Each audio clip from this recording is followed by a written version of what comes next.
In today's episode, we're going to be talking about innovation and human centered design. From Engagement, I'm David Millay, and this is Flip the Switch.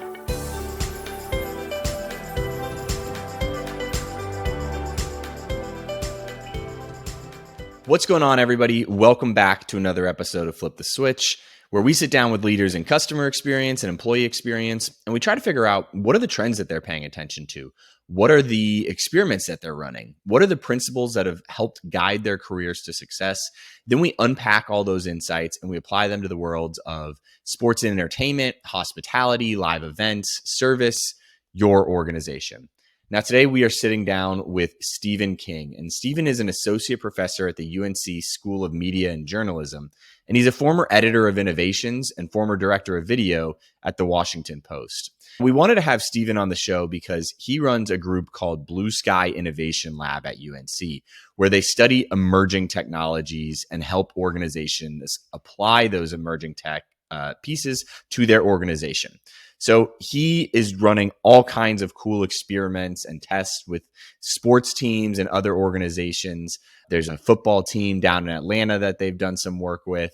And really, we are going to get into a lot of trends and emerging tech, especially in the worlds of AR and VR, and how that can impact your driveway to driveway experience for your customers. We are also going to talk a lot about how Stephen and his team actually run brainstorms so that you can run a better brainstorm with your own team.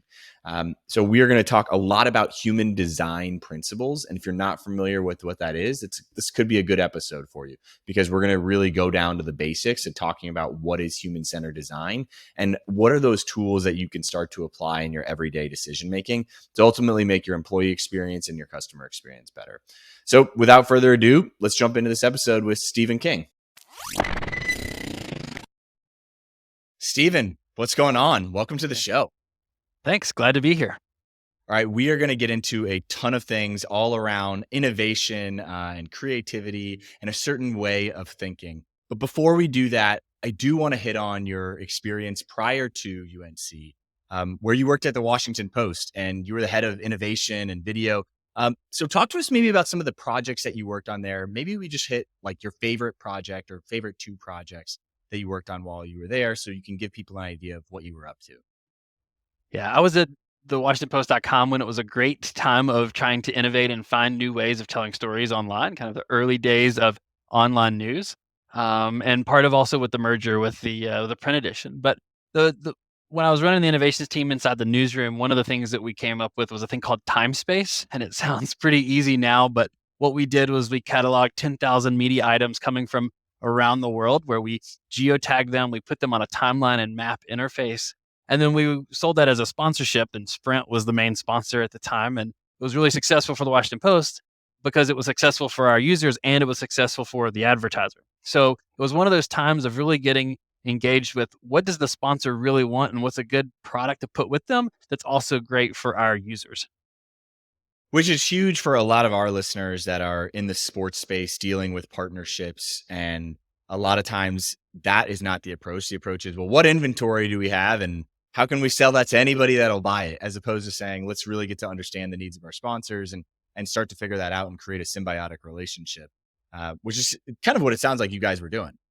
Yeah, we were then, and that's really kind of how we think about things in the lab and some of our clients. I think the idea of the signage sponsorship alone is kind of over. You really have to have an engaging sponsorship. You have to have something that connects who the sponsor is and what they're about, along with who the audience is, what they're about, and what that team is about. And so, our lab is sponsored by Lenovo. Well, why is that? Well, we're a high-tech lab. We're doing really cool things. We leverage their technology. We actually value their technology. And so it's a really great partnership because they do great things. We do great things. We work together, and it's a good sponsorship. Well, and it sounds like we're kind of getting into this human-centered design, which is what you guys focus on a lot in the lab. So sounds fairly self-explanatory, but I know it's a lot more complex behind the scenes than that. So for those who are unfamiliar with human-centered design, how would you describe the methodology? Yeah. If you've ever heard of design thinking, and it's a framework of design thinking. So human-centered design, and when we work with clients, we might be doing when we're working with Marriott, it's guest-centered design. And when we're working with sports team, it's fan-centered design. And it's really that throughout the entire process, from ideation to prototyping to launch to post follow-ups, it's all about finding that fan, finding that user, and knowing what they need in that moment and getting their feedback through the entire process. So there's tons of strategies underneath human-centered design. Um, just off the top of your head, like what are a few of those strategies that y'all use often? I know there are a lot of strategies under the sun, but you've probably got your version of greatest hits, if you will. Yeah. So what are some of those tried and true human-centered design thinking strategies that you Yeah. employ? So we do survey data. We do a lot of things around user focused things. The one I think is the most valuable is when we get to the super fan. We find opportunities to talk to the people who are most connected with that team or with that organization, whatever whoever we're working with, and we go directly to them and we ask them really open-ended questions, and that gives us a chance to really understand who they are. We also take our designers and our developers on site for those things. So it's not done by, Mm. the customer rep. These things are done by the people building the experience. And so I think we see great value in getting that feedback to hear it and to see it and to witness someone hit a button that's not working right and because they thought it was going somewhere else. When you see that, I have to fix it, and you see ways that you can fix it in a better way. Let's put it into perspective of a recent project that you've worked on, because I think when you say we ask an open-ended question, that means a lot of different things to a lot of different people. So give us an example of a past project where you've used that strategy. Yeah, so we were working in Atlanta, there at the big stadium there, and one of the things we went and talked with some super fans, and when we were talking with the executives, they would all say, "We have the best Wi-Fi in the league," and Okay. that may be true.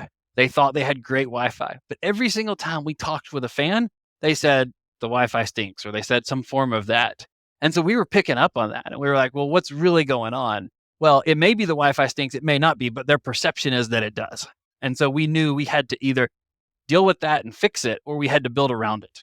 And so those are some of the things that, you hear it one way and it sounds great until you actually get on there and test it and hear it from fans.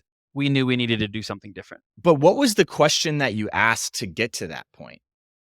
I don't remember that one specifically, but if I were just kind of off the top of my Yeah, yeah, head, what yeah. I Off would the top of say your head, is, make something up. Yeah. how do you use your device in the game? Okay. Or do you use your device in the game? And then I'd say, how do you use your device? Why do you use it? What are you using it for? Does that work well?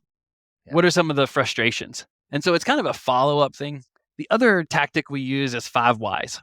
So maybe we can do this with you, David, real quick. Yeah, let's do it. So David, do you work out? I do. Why do you work out? For me, it's around longevity. So I know that when I want to be 100, there are certain exercises and things that I want to be able to do with my great grandchildren, like bending down and picking them up in the front, walking into a pool while carrying a kid, getting down, getting back up. So for me, it's not about like strength and big exercise, like competition. It's more around longevity. And so why do you want to live for a long time? That's a great question. I think for me, it is about things that I want to accomplish in my life. And I know that there's only so much time, and I'm not always the quickest to like execute on things. I'm like, I need a couple extra years to do those things. Okay. Well, why do you think you need it more extra years more than somebody else? Um, I don't know. I think for me, I just have a lot of big ideas, and I tend to get a lot of fulfillment from seeing those ideas come to fruition. And it's not enough for me to just have them written down. I actually want to see them come to life. Cool. So I totally sprung that on you, and I appreciate you being really honest in that. As we Yeah. asked why, we learned more and more about who you are, right? I know that you care about family. I learned that you care about execution and getting things done, and you want to have purpose.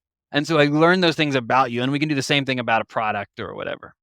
Yeah. No, five whys is awesome. It is something that I have seen with sports teams where way too often we hit that surface level question and then we stop because we're like, we kind of heard what we wanted to hear or what we expected to hear. And so we can move on because they either reinforced our decision or I really don't want to go that much deeper into what they have to say there because it might mean more work for me, or it might mean that I've come up against this before and I know leaders are already going to shut that down. Yeah. Right. And so 5 whys is huge. Yeah. Let me give you another example of human-centered design. We were working with Marriott, and they had contracted us to build an augmented reality experience for a very specific purpose. And so our team was working in the lab, and it's actually a student-based team, all undergraduate and graduate students. And so they go out and they started testing their AR app that they had built. And they came back and they're like, this is really a bad user experience. AR is not the thing for this. And they said, we think a chatbot would actually do better at doing what they're trying to accomplish. I said, all right, go build a chat. Let's build a prototype of a chatbot and let's do it. Well, now all of a sudden we have a contract that says we have to build an AR app. And we're going to a major corporate organization who has a contract with another bureaucracy. And we're trying to say, we're not going to build an AR app because it's bad user experience and we need to build this totally different thing. Well, we made the pitch. They totally understood our process. They understood what we were doing and how we showed them evidence of why it was a bad experience and why this one was better. And they went for it. And we made a small change on the contract and made it work and moved forward. And yeah, so the principle there from the human-centered design is like actually going out and testing it before you invest a whole ton of dollars to it, right? Yeah, absolutely. We've got students that'll we'll have them go out and test projects on the street when we know another sporting event's coming up. So, for example, we're working on something that we're going to be pitching to the Carolina Panthers that we're working on. That's a student-based team. Well, we can't get to Charlotte tomorrow, but guess what? There is going to be a home game at UNC, and so we're able to go into their arena, basically rebuild it in a UNC environment for something that we're going to pitch for the NFL later on. All right, you can't just throw that out there and then gloss over it. Can we talk about that anymore? Feel free to be like, we can't talk about that project yet. But if you can, go for it. Yeah, I mean, I can tell you really the problems we're trying to solve is how do we engage with the fan during the game, right? What are the things that they need at every moment in the game? So as we walk through the process, we look at stuff from when you leave your house to when you get home and everything in the middle. Okay, so the first quarter is very different than the fourth quarter, and so we're constantly trying to figure that out. So in our experience, one of the things we've seen is some poor use cases of the QR code, horrible user experience, right? You got to zoom in and all this stuff, and they're just putting on the Jumbotron and everyone's trying to do this with the phone. It's a bad user experience. So we have a technological solution that will fix that, right? It will help us to help solve that problem for teams and engage them more and more throughout the process. Interesting. All right, we got to get one. I want to. Maybe I don't want to go in too much into the QR codes. I feel like QR codes made a comeback, didn't they? Did they not make a comeback during the pandemic? They absolutely did make a comeback because of necessity during the pandemic, but it still doesn't mean it's the best user experience. So we think there are better ways that we can get you the content faster with less kind of holdups. And so that's what we're doing. Cut as much friction out of the process as possible. We're just gonna go all over the place. You're giving me like nice, clear, concise answers, so we're gonna just jump here. All right. So how do you guys balance something like let's use QR codes, right? So that is a technology that most people are familiar with. It exists. It might not be the smoothest thing, but it exists, and we know it's there. Versus some type of new innovative solution like you guys are probably working on. How do you guys combat that? Because I know a lot of people in organizations right now are constantly balancing this. Well, there's friction in the change itself moving towards this new thing. So how do you help people get over that hump? Yeah. So I think it's one of those balances, right? Like the balance of, was someone willing to try it? If they're going to try something new, the payoff better be really good. Okay. Like it can't exponentially better. Exactly. Right. You've got to make it worth it for me to risk my time or to risk me looking stupid as a user so that I'm willing to step up and do that. Right. I mean, think about VR. You're going to put a box on somebody's face. Okay. Why would they ever do that unless there's something really good on the other side of that box? Right. And so that's why I think, we can argue if VR is going to take off or not. But I really think that like the value is that it has to be exponentially better. So as we look at user experience, people know the QR code or whatever. Maybe there's a little bit more friction for people to learn this new system. But if we can get this new system implemented, then that makes life easier for everyone. And that might be more personalization. It might be a better experience and like of you engaging in another way, but it's got to be something valuable. I'm going to go off on a slight tangent because I think this is a bigger concept that everybody should be applying to a lot of different areas and any kind of change management or innovation process in your organization, where a lot of times when we are advising or consulting with teams as well, I mean, we see this too. One of the things that constantly gets brought up is like people want a better fan fest their venue, right? And they think that an extra $100,000 where they can do some more pop-ups and face paints, that's going to do it. And we're like, look, if you're going to get people to change from their tailgating experience at their own car that they really enjoy, that fan fest has to be exponentially better than the tailgate. And face painting is not going to do it, right? Right. And so that's where like Texas is one of our clients, and you can see that they took this and put it into practice. That experience is exponentially better than tailgating. And I think a lot of other teams, they're not willing to invest to make it exponentially better, and that's the challenge. Yeah. So let me give you an example that we were working with. So we were working with one of the conferences. They came to us and they had some retail space that they were really interested in kind of turning into a store. And so we started asking the questions and what do you want? Because they were coming to us saying, we want something that brings people to the store. Yeah. Like, okay, great. Well, how do we bring people to the store? We started brainstorming to that. But again, we go deeper and deeper and deeper. And ultimately we realized like, this is a bad move, right? I really don't think anyone's going to come to the store. It's too far from the venues, bad parking. There's all these logistic problems, right? So let's get to the essence of what are you trying to do? Well, we're trying to leverage the space we have. Oh, so you have space. Okay, well, that's what you got. So you have an asset. What do we do with that asset? Okay, well, who's your target? And so then we took the asset, we took their target audience and their main goals. We put all that together and we came up with a really cool sports engaging concept that people might travel and pay money to go see, not to buy merchandise, but to be a part of it, right? And it's built into the whole essence of who they are as an organization, as well as what their goals and who they're targeting. Yeah. So a lot of this is taking a step back first to your core user. What are their needs, goals, motivations, stereotypes, all those things. And then it's going into your 5 whys and saying why. Exactly. I Well, what's love it. funny is we spent 20 minutes going down the retail path to ultimately like realize that we all came to the same conclusion, like this is probably not the right way, and will they actually invest in the idea that we came up with? Because it's a whole lot more expensive than building a store, will they do it? Who knows, right? Yeah. Fascinating. Well, something that you hit on earlier that I want to get back to, you said you're spending a decent amount of time thinking about that in-game experience and maybe even the at-home viewing experience. So maybe let's talk about that. I mean, how should brands think about leveraging emerging technologies as it relates to the in-game experience? Yeah. So every single venue experience, they're competing with the at-home TV experience, right? And at the college level, the professional level. That is a hard thing to do. The statistics are real time. The commentary is strong. It helps. There's replays. There's all these things that you're competing with. And so, are there ways that we can leverage emerging technologies like augmented reality or just access to things on your phone or stuff in the stadium to help increase and build up that experience? The key thing is we can't take away from that in-game experience that people paid for, right? So Yeah. it's gotta be a both and, right? You gotta add on to it without distracting from it. And so that's really the hard thing. If everyone's looking at their phones while they're trying to watch the game, well, that's not what they did. They could do that at home, right? So why would they pay for those seats? And so we've really got to find ways to bridge technology in a way that gives them those add-ons that they want without distracting from the in-game experience. Give us a few examples, whether projects that you've worked on or projects that you've seen, where you feel like a brand, a venue, a team is using emerging technologies to amplify the in-game or in-event experience.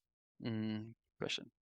So I'll go back to Atlanta. I think that was one where we were trying to bring people back out of the clubs after halftime, right? So you've got a situation where they go to these wonderful clubs, great big screens, and they're having a good time. And so halftime's over, and they just may not make it back to their seats because the experience in the corridor in the concourse is a really great experience. Yeah. So what could we do?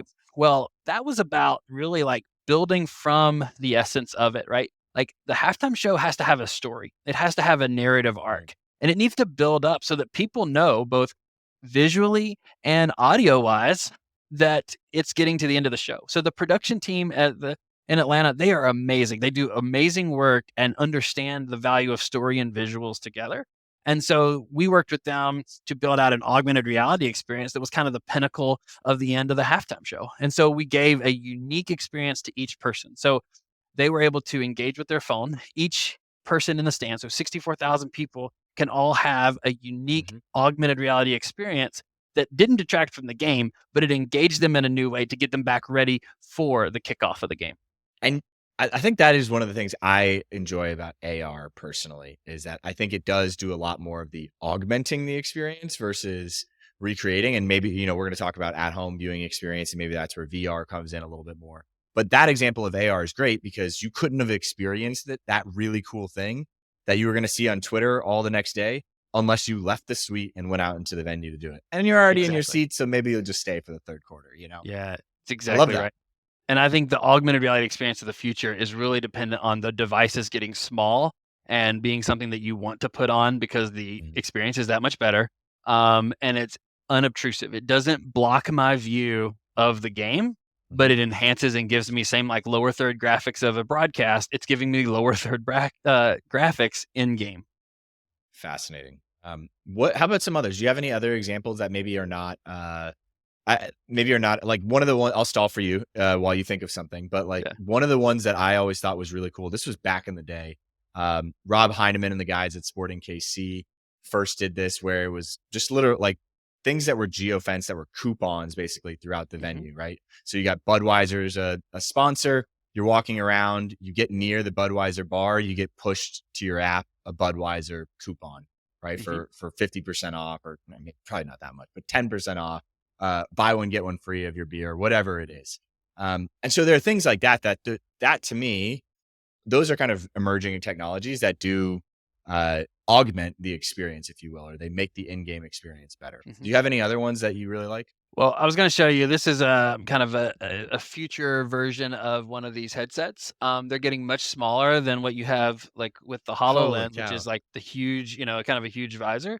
So And it wait, doesn't do all the real things. quick, real Yeah, quick. If you are listening on the podcast and just the audio version, and you're not watching the video version on YouTube, go check it out because these I've never seen headsets like that before. They're crazy. yeah. So key piece to this is that this one actually is defunct, and the company that's made it wasn't able to keep it up. But we're there. We're getting there, right? And the key thing is they didn't try to do more than necessary. The HoloLens is trying to do a lot of things. This one's only about display. There's no interaction in things. So what I'm able to do is move my head and watch the game and do it, but I'll be able to get those graphics and things like I get in a broadcast, right? And so I think that's So one cool. that could be really interesting in the future, as we see the devices get better that are specific for particular uses like sports. And then that's something you'll be able to check out at a game. And then, maybe that comes with your VIP seats, something like that. That's an interesting use case because that's what I was going to say. I'm like, are people just bringing in their headsets, or that's a great way to do it? Hey, you're sitting in these sections, you get to check these out, or whatever it might be. Yeah. Um, One of the things we always do is we look at the past to predict the future, right? So look at what NASCAR did with Sprint and Nextel when they were kind of doing that idea of the headsets to listen to the crews, mhm. right? To listen to the racer and the crew chief. They basically let you check them out, right? And so they had an expensive upfront capital cost. They did that. They let you rent that. And then ultimately now everybody has that on their phone. But the first steps of that was a device that was capitalized from another company, right? And I think you're gonna see the same kind of thing. I love it.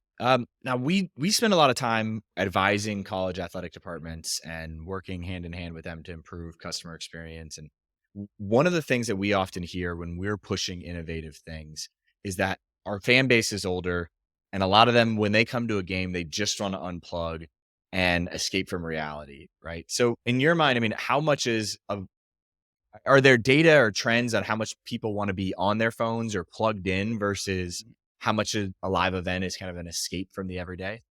Yeah, I think it's really back to what we were talking about before, is that it has to be an experience that's so valuable for them that they're gonna wanna do it, and they're gonna want to do that to, like, add that device. So, if you think about some of these college, basketball games where you have the lights app, that is a novelty app. It has very little value outside of the stadium, but because you get to participate and be a part of everybody else, all these people, probably two-thirds of the stadium, pulls out that they've installed that app.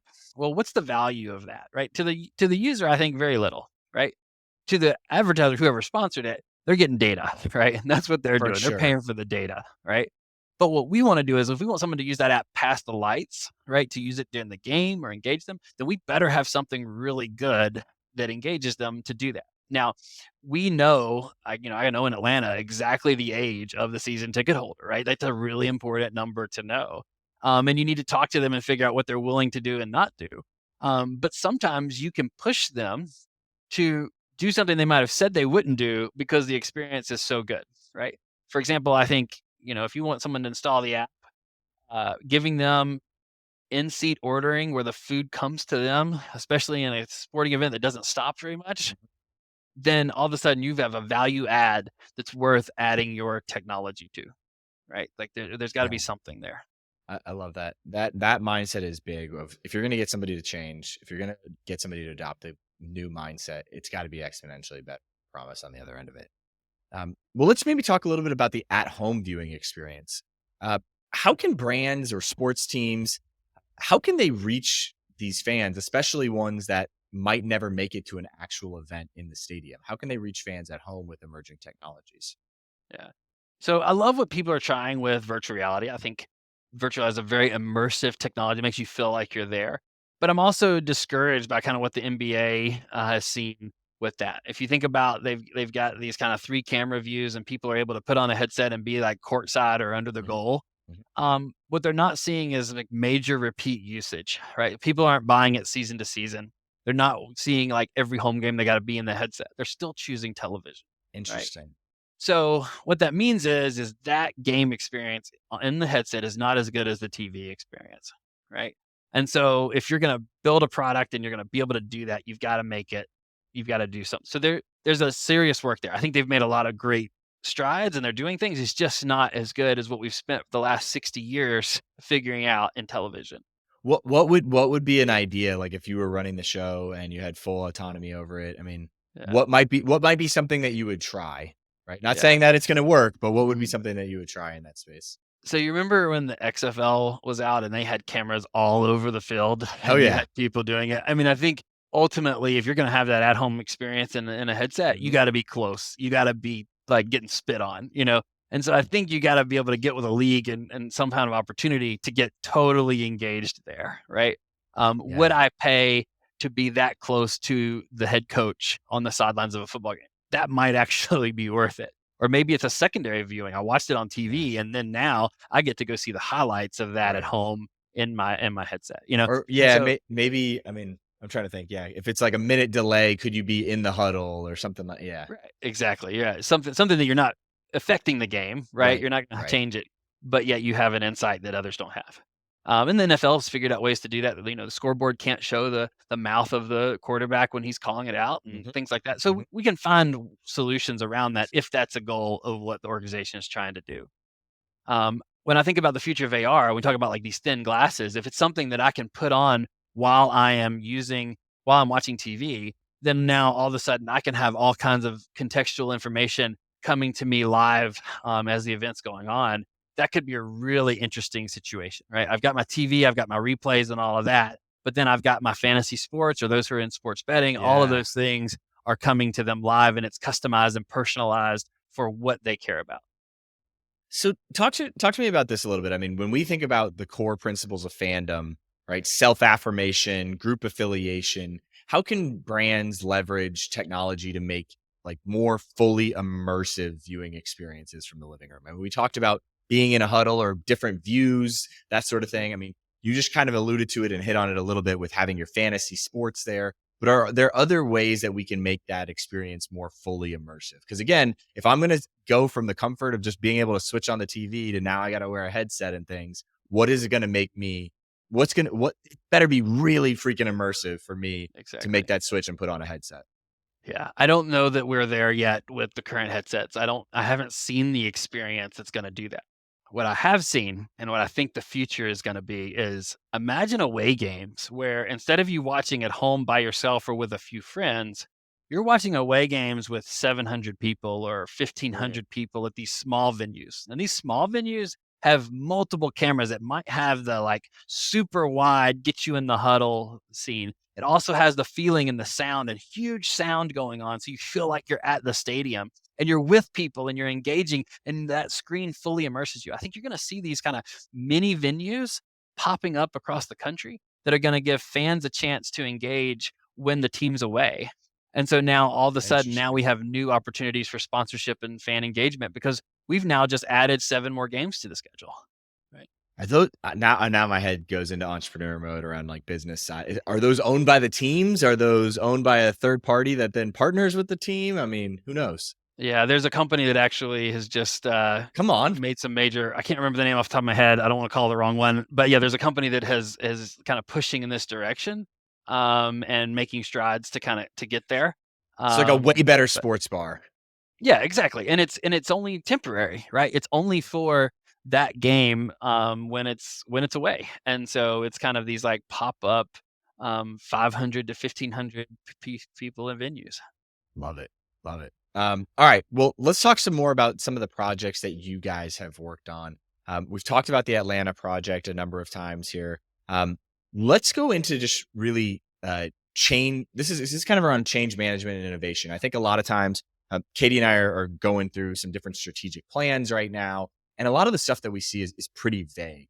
But I know from lots of experience doing a lot of these change management initiatives, you got to have no vagueness when you're going through an innovation or creativity process, and actually constraints help you become more creative. So when you guys are going through a project, talk to us about some of the steps involved. Like, how do you I know you probably start with what does success look like?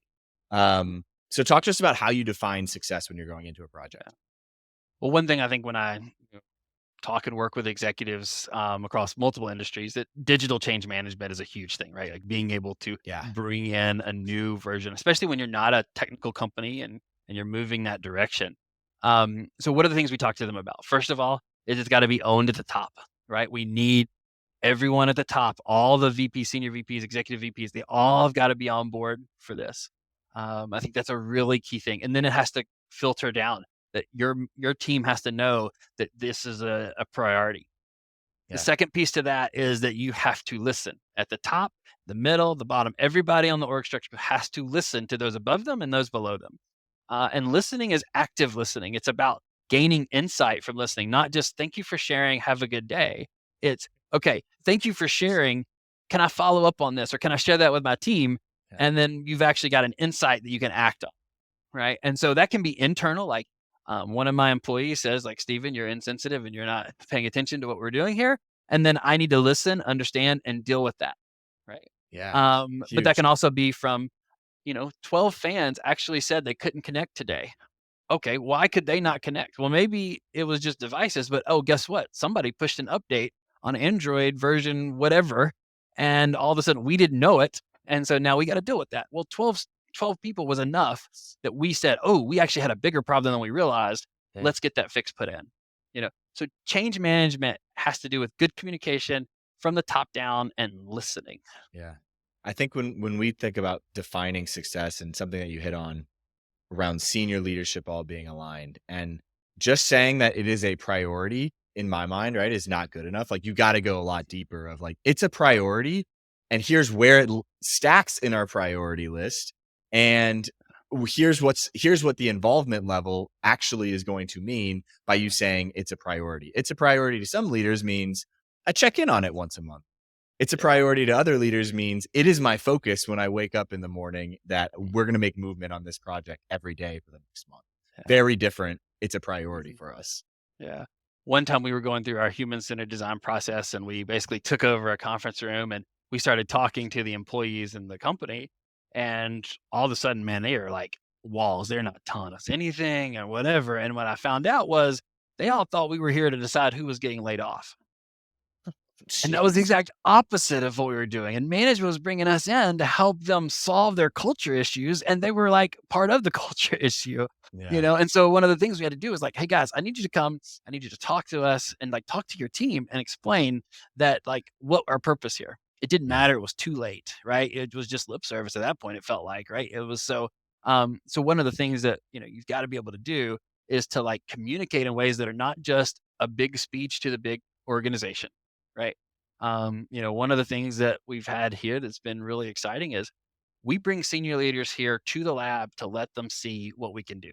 So Arthur Blank, owner of the Atlanta Falcons, is coming into our lab. He sees what we do, and then his team is excited because Arthur was excited. Now I'm excited, And then now all of a sudden the rest of the organization is seeing what we're doing and that this matters and that we're all committed, Yeah. right? That's a big deal, right? Yeah. So It definitely, if you're going through this and you're listening and you've got a project that you want to work on, whether it's with innovation or basically doing something new, like go get your senior leader involved as soon as possible, because yeah, I know you got a bunch of other things that you're working on. You're trying to get that senior leader's attention. If you don't get your senior leader's attention early on the project, it's just going to sit there. yeah, And we that actually is the reality. Go ahead. yeah, and sadly, we actually have started a new thing when we're working with clients. It's like, we can't be your pet project, right? Yeah. If we're just a pet project, you're not gonna be successful, we're not gonna be successful. And so we really work hard to make sure that if we're gonna do a really big augmented VR, whatever that technology is, it's Yeah. gotta be engaging in the organization all the way. Huge, huge. All right. Let's say an organization has said, this is not just a pet project for us. We really want to get more innovative in XYZ area. Uh, what are some of the challenge? I mean, well, let me back up. One, do you feel like most people are coming to you and saying we want to get more innovative, or do they have a specific challenge that they want you guys to help them ideate around? Yeah. A lot of our clients come to us as they hear me speak or Mhm. find out something that we're working on, like, "Ooh, I want that from our organization." Mm, And we start there and we say, "Sure, we'll be happy to build you an augmented reality app or a virtual reality experience," whatever that is. sure. And that's where we start. But ultimately, what we really do through our process is figure out, well, what are your goals? What are you trying to do? Who's the audience? Mm, And then we back up and it may not actually be an augmented reality yep. experience, right? And so I think the early thing for us is that we get you together with our design team, our developers, and we actually work through a process to decide what it is. When we're rushed, when it's like, hey, I have a deadline and it's in 3 months. Well, that's going to be really hard for us to get truly what needs to really happen versus Mm, what your sponsor was willing to pay for, right? And so yeah. that we really, we're not as much as wanting to just do what a sponsor is willing to pay for. We really want to say, what is a good fan experience, and now what's a good sponsor that goes with that. We're the same way on that. We're kindred spirits on the way that we approach that world. Well, what are some of the actual questions that you're asking an organization to think about in an ideation session? Mhm. So you're working it. You're trying to figure out, are we really hitting the core user? Um, what are some of those initial questions, like the actual questions themselves? We talked about the five whys. What are some questions that you can ask in a brainstorming session to really get to the Yeah. core of what you're trying to do? Yeah. So one of the things is I do is I meet with the executives outside of that first, Mm, and I actually decide if they're going to be a part of the brainstorming session or not. Sometimes we leave them out, and sometimes we bring them in. It kind of depends on the organization and how healthy it is, and how they are yeah, I as was gonna say, leaders. what impact does that have if they're in the room versus not in the room? Yeah. So if the boss is in the room, sometimes it limits creativity. People aren't willing to try new ideas, or if that boss, everything they say is just has to happen, and so all of a sudden every idea, the only good ones are the ones that are coming from that person. Yeah. And so we really, I've oftentimes just said, I want you to sit the morning out and you come join us in the afternoon and you hear the pitches, right? And so we at least had the morning Yeah. to have, new and fresh ideas. The other thing I do is I ask them to identify the audience. Okay. And then I go to the team and ask them to identify the audience. Okay. And then I actually say, well, guess what? Your boss said this. Is he right or wrong? Or she right or wrong? Yeah. And we kind of go through that. And then we actually get to, okay, well, your data says this, and so let's see where we are. So we first start with identify the audience. Yeah. In those brainstorming sessions, we know that people learn and share in different ways. They think in different ways. Some people like to be quiet. Right? Mm, They like to think on their own and be mhm. contemplative. And some people like me are very outgoing and outspoken. And you have an idea, and I write it down. And I go to the next one. I go to the next one. I'm louder than anybody else in the room. And that's we want to Yeah. balance both of those things. And so we do different exercises that will actually the two people are forced to work in both ways that they are comfortable and ways that they are uncomfortable. And we work through that. And then we have ways of finding what's a good idea and a bad idea. Cause this idea that no idea is a bad idea. Well, there's a lot of bad ideas out There there are because bad ideas. Yes. yeah, most of them came from your management. Remember, because you're always complaining about your boss's bad idea. So they are out there. What we want to do is focus and stay focused on what are the good ones. Find the diamond in Yeah. the rough, right? And bring those out. We use different human-centered design exercises Yep. to do that. I was going to say, if you are listening to this and it is your first time hearing about human design or human centered design or design thinking, I would encourage you to go check out some different resources to at least get familiar with it, because there are a lot of things that are just going to help you run meetings better. I mean, I've sat in too many Zoom meetings where we're like, all right, we're going to have a brainstorm about how to make game day better. Let's use that example. Or let's have a brainstorm on how to make the parking experience better. Let's go around the room. What ideas do you have? And that is a terrible way to brainstorm because of, Stephen, what you just hit on, where you have different styles of people. You have some people that are quiet. They've got a lot of great ideas, but they're quiet, and they're going to get overshadowed by the loud guy every time in a Yeah. setting like that. So you've got to facilitate a brainstorm in a specific way that you can facilitate those ideas from everybody.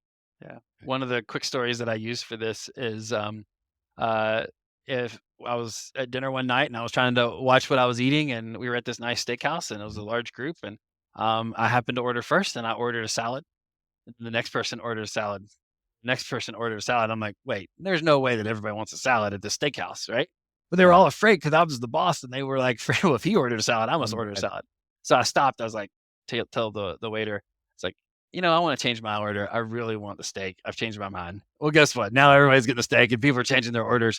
And so it yeah. just shows that like there's things about dynamics in groups that we have to deal with, and we want to basically take those distractions away and focus on the idea and the Yeah. creativity that we can come up with.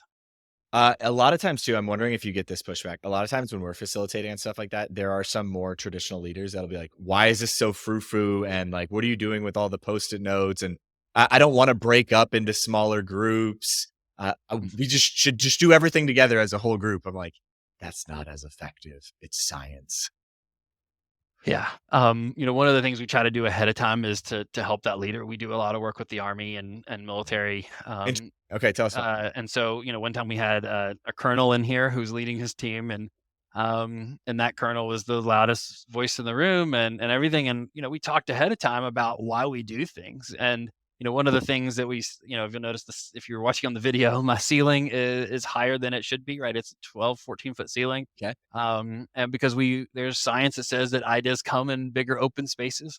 No And it's way. people are more creative. So we have like Stanford Design School says that, and we use those things. We give that evidence ahead of time of our process, Mm, and it helps that we have case studies and examples of being through this. But we try to have the conversation before the meeting so that doesn't happen, and they're not challenging you during the brainstorming. yeah. But on occasion, we've had some of our more direct leaders that just think it was a waste of their time, and we just have to kind of work through that in the moments. When you are going through this kind of innovation ideation process with a client, who are some of the key players that are typically involved? So one of the things I think is important is that we get people from all across the organization as well as your target audience. So, Mm. In the um, room so together at the same time? yes, we will bring in fans, or we will bring in guests like with Marriott. We bring in guests to be a part of it Mm. early on, right from the beginning.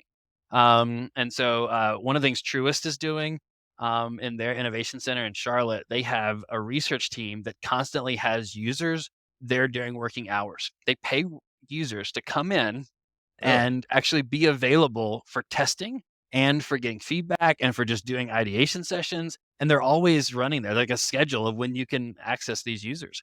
And so I think that's a really important thing is that they're early on. So we include users.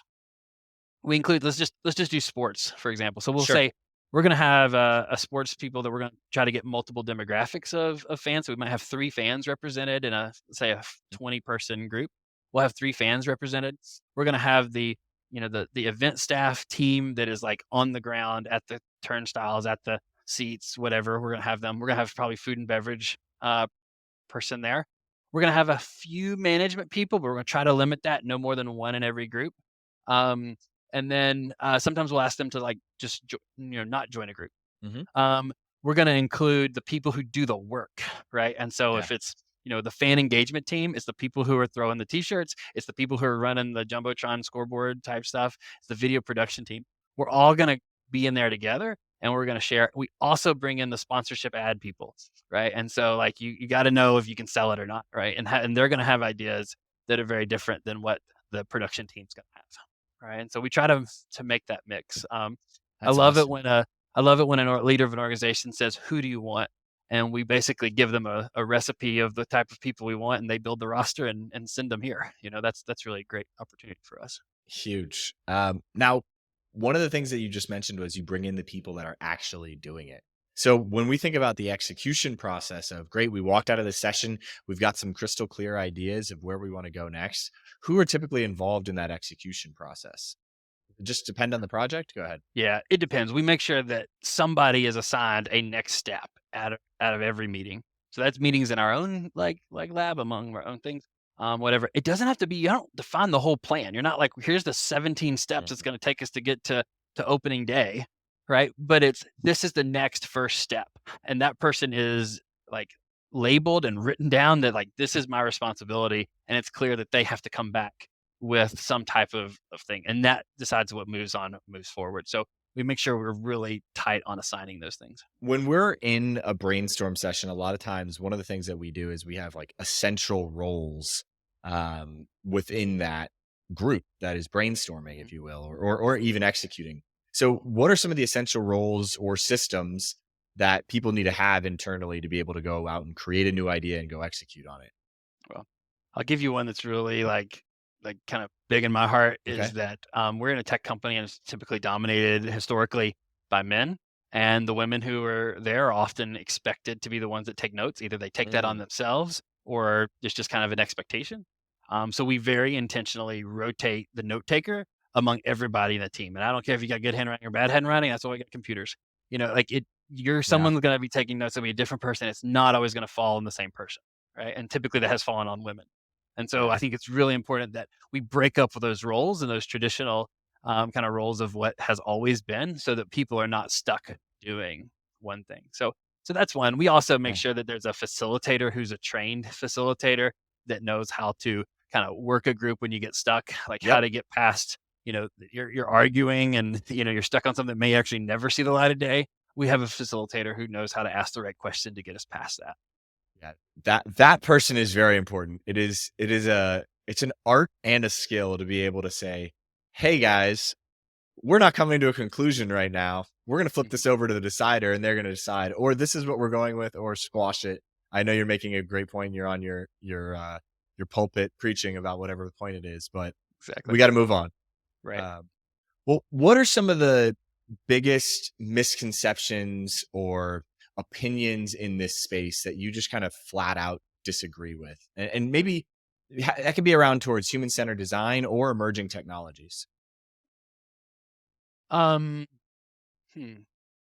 I think the idea if you build it, they will come, like building audiences in any digital space, is it has to be focused on what do the users want. You mentioned the Yeah. tailgating experience, right? You're not going to bring someone away from something they've been doing for 20 years, right? And so what you got to do is find out what they really want and go to them.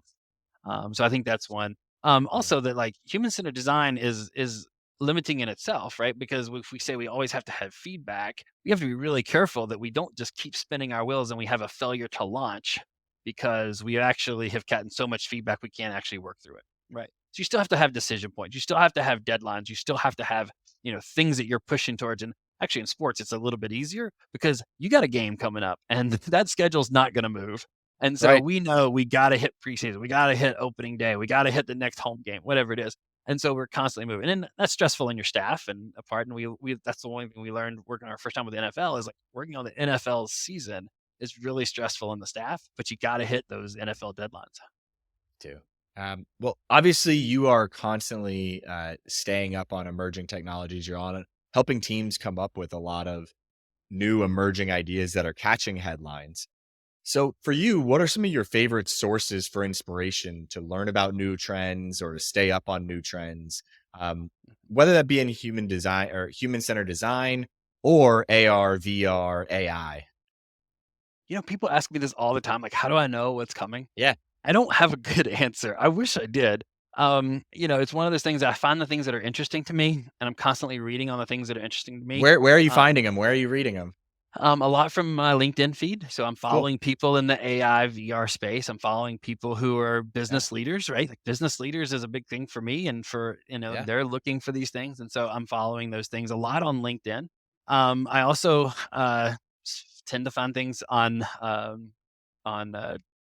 Instagram, right? It seems funny, but like No, but I'm I with follow you. certain accounts really put fun gadgets in front of you, and you go down a rabbit trail, and all of a sudden you saw something out of another country that you've never seen before.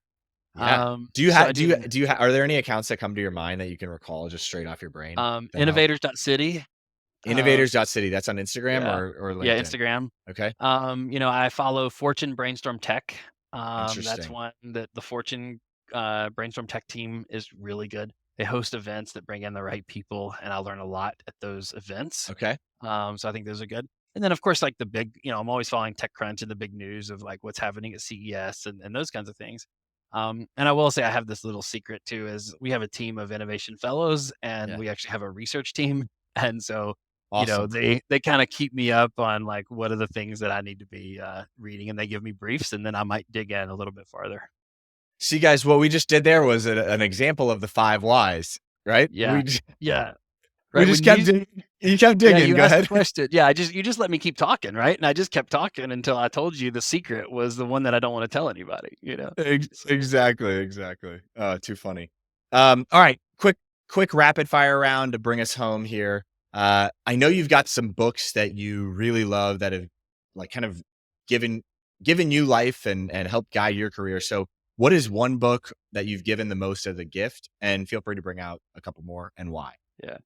So the one I give as a gift, I think, is Free to Focus from Michael Hyatt, and that's because I'm a creative and I wasn't the detail-oriented person I needed to be the leader I needed to be. Mm. And that book just helped me to get focused on the things that matter. So that was good. I'm a huge Disney fan. The idea of storytelling and Come on. experience and bringing this off. So I'd say Bob Iger's The Ride of a Lifetime is one of my favorites. He actually came to the lab and saw a lot of the stuff that we were doing, and so that was a really big moment for me, big moment for our lab. And I'm a huge Bob Iger Heck yeah. fan. I also read a lot of the kind of business biographies. And so here's one of my favorites is Shoe Dog. Has a lot of sports engagement there. The Phil Knight story essentially. And what I love about it is, you're wearing Nikes while you're reading the book, and you're like, there's no way this company's going to make it. But the story is told in such a way that you feel that way. And so Yeah. I think it was just a really great read for, that like entrepreneurship and sports and apparel. I'm trying to get more. Yeah, one, Shoe Dog is great. Ride of a Lifetime is great. Have not read Free to Focus, which I need to add to my reading list. Um, I'm reading Titan right now, which is John D. Rockefeller's biography. Okay. It Yeah. is dense. It's like on Audible at like 1.8 speed. It's like Okay. 34 hours. I'm like, okay, I'll finish this sometime next year. Yeah. I'll let you know how it goes when I have Yeah. kids and That's good. we're 10 years down the road. All right. One more thing for us. What piece of advice would you leave our audience with as it comes to, they're trying to create better customer experiences, better fan experiences? What would you leave them with? Mm. Sometimes a visual is what's necessary to kick off the next idea to get your boss or your fan to understand what you're doing. Most of my success in my career has been about communicating the idea that I have. Mm. And so if you want to communicate an idea, it helps to have a visual. And so what I say is that visual can be very basic or it can be very complex depending on kind of where you're going with it. But those visuals help people to kickstart their imagination, and they see what you're talking about, and that you feel you have confirmation that your idea was communicated well in the visual. Then they understand it, and then now they can add on to that idea. And so I've seen so many great ideas build from a sketch on a legal pad or a post-it note that then got to the whiteboard that then actually got to a prototyping software. And I think those visuals can be really helpful as you're communicating, even if you're just drawing stick figures. Yeah. No, I think that's huge. And I think about that a lot. I've been thinking about that a lot lately for like just some of the concepts that we talk about around fandom or employee experience or customer experience. I'm like, we need more visuals to talk about this stuff because that really does help people. And for everybody that's listening to this, I mean, Stephen, to your point, just draw it out on a napkin. It doesn't have to be pretty, but a lot of times that can help people grasp what you're saying.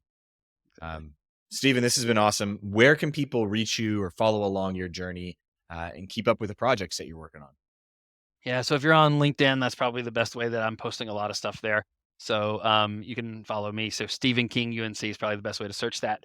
UNC Blue Sky Innovations. So that's the lab. So uncbluesky.com is kind of the best way to kind of follow and see what we're doing. Awesome. Stephen, it has been a pleasure having you on the show, and I'm really looking forward to the next conversation. Great. Thanks a lot. I appreciate it. To everybody listening, thanks so much. We'll see you next week. Hey guys, before you head out, just wanted to say thank you so much for listening to the show. If you enjoyed it, head over to iTunes to subscribe, rate, and leave a review. That helps more of your peers find the show as they search for ways to get better in their own roles. But this podcast is just a small part of what we do at Engagement. In our normal day in the office, we're crazy focused on helping athletic departments and sports and entertainment companies generate more revenue by becoming more customer-centric. To see how we might be able to help your organization, visit engagementpartners.com to learn more. Download a free guide, check out our blogs and case studies, or schedule a call with us if you want to see how we can help with your particular objectives. Our goal is to help you create deeper connections with fans and generate more revenue. So when you're with us, hopefully you find a nugget or two that helps your cause.